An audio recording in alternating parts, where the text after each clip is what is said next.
ponerse repelente y se puede proteger, pero el asunto es que nadie lo hace, o sea, son muy pocas las personas conscientes. Y en cuanto a la otra pregunta que dice que pudo haber pasado desapercibido, es muy difícil que pase desapercibido, a tal punto de que es una patología que se la conoce en el mundo como la patología rompehuesos o quiebrahuesos, porque aún el dengue más simple, que cursa como un cuadro gripal, pero sin catarro y sin tos, porque no toca las vías aéreas superiores, lastima mucho lo que son huesos y articulaciones. Entonces, por eso se sufre mucho y no puede pasar desapercibido. Es más, la palabra dengue viene de una acepción dandy. ¿Vieron ustedes, por ejemplo, cuando hay alguien que tiene una petulancia exacerbada al caminar? Le dicen un dandy. Es una palabra que no sé si ustedes que son jovencitos la tienen presente, pero bueno, entonces los médicos ingleses de antaño, cuando veían esto, que caminaban de una manera muy rara, y era porque los músculos vertebrales estaban totalmente tomados y contraídos, entonces le daba esa actitud de caminar así, de esa manera tan petulante. De ahí viene la palabra, ¿no es cierto? Dandy, dengue y demás. Doctor, en cuanto a la limpieza, las larvas que, según nos han dicho, se depositan por encima de la superficie del agua, y no en la superficie del agua, sino serían las paredes de los floreros o de los cacharros o de las piletas, etcétera, etcétera. Generalmente esos son los huevos, los huevos. huevos. O sea, la larva en general siempre tiene que tener un sifón para poder respirar, porque la larva respira, y el sifón la comunica con la superficie para tomar el oxígeno, y está todo el crecimiento por debajo del agua. Por eso es tan perceptible y uno las puede ver. Inclusive mientras yo charlaba con usted he visto de que sus colaboradores han pasado y se las ve a las larvas perfectamente bien. O sea, pero hay muchas formas de combatirla. Miren, en algunos lugares del mundo ponen determinados peces del género gambusia, que son unos peces muy voraces que comen esto.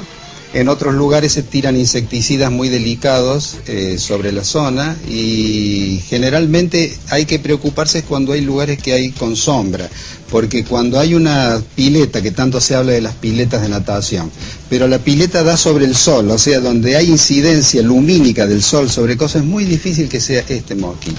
Generalmente es el Culex pipiens, que es el otro mosquito. Y fuera del tema de los larvicidas o insecticidas, la limpieza, digamos, con cepillo a mano, eso también es bueno para todo lo que sean los recipientes y demás, pero no tiene que haber acúmulos de agua en el patio.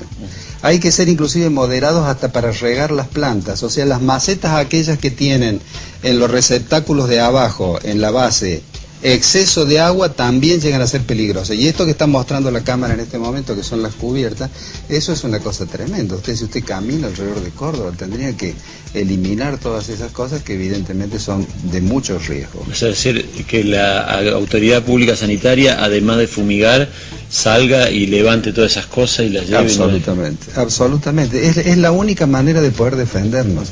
Y ¿sabe qué, Jorge? Hay un concepto sanitario que es fundamental. Si usted no conoce a su enemigo, jamás va a poder defenderse.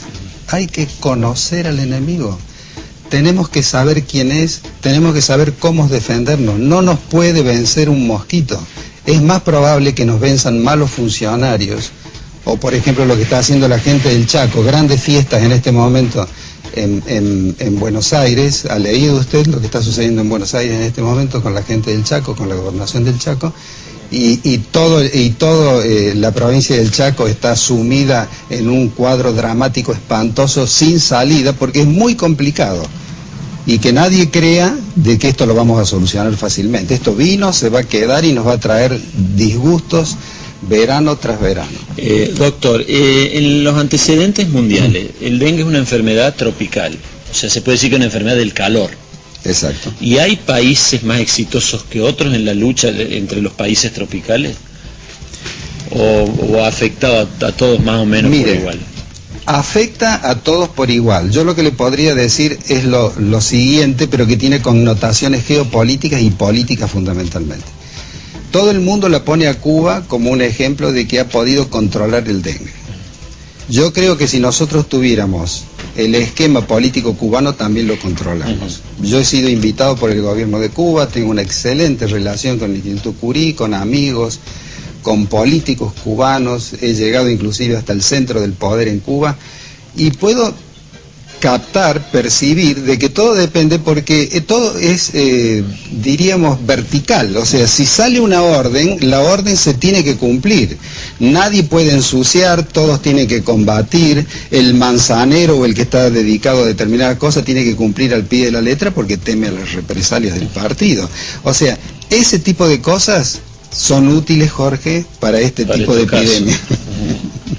Pero evidentemente, o sea, yo creo que con coherencia, hay provincias que están trabajando muy bien, independientemente de aquellas que hicieron las fumigaciones el año pasado, que están en buenas condiciones, pero sin saberlo. Ha sido una carambola eso. Claro, porque llamó mucho la atención de que en Chaco sí y Formosa y Misiones no. Claro, ahí cuando también las condiciones socioambientales no son tan diferentes, digamos, en una provincia y en la otra. Pero pongamos el ejemplo de Entre Ríos.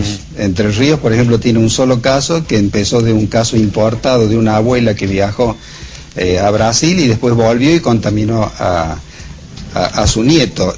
Pero Entre Ríos es un ejemplo y está en el núcleo de la tormenta y no había hecho fumigaciones el año pasado. Y yo creo que nos quedaría un detalle importantísimo para decirle a nuestros televidentes: el tema de los viajes a los lugares peligrosos. A mí me pareció muy bien lo que hizo González, nuestro ministro de Salud, de pedir encarecidamente a la población de que no viajara a las zonas de riesgo. No tuvo ningún cambio de actitud, al contrario.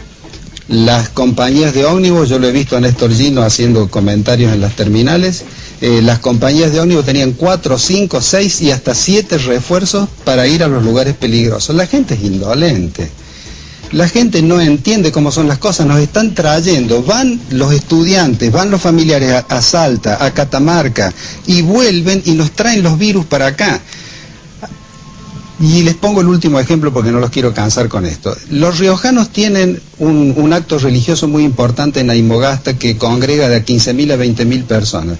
Los riojanos lo suspendieron, pero fíjese, los catamarqueños que están inundados de dengue, y es raro porque Catamarca no estaba dentro de las isobaras, isoyetas, isotermas clásicas geográficas, esos no lo suspendieron a la Virgen del Valle, que va a tener 50.000 o 60.000 personas, y eso nos va a traer gravísimos problemas. O sea, yo soy confesionalmente muy católico, pero ¿usted cree que Dios se va a enojar con nosotros porque corramos 15 días, 20 días, 30 días la procesión?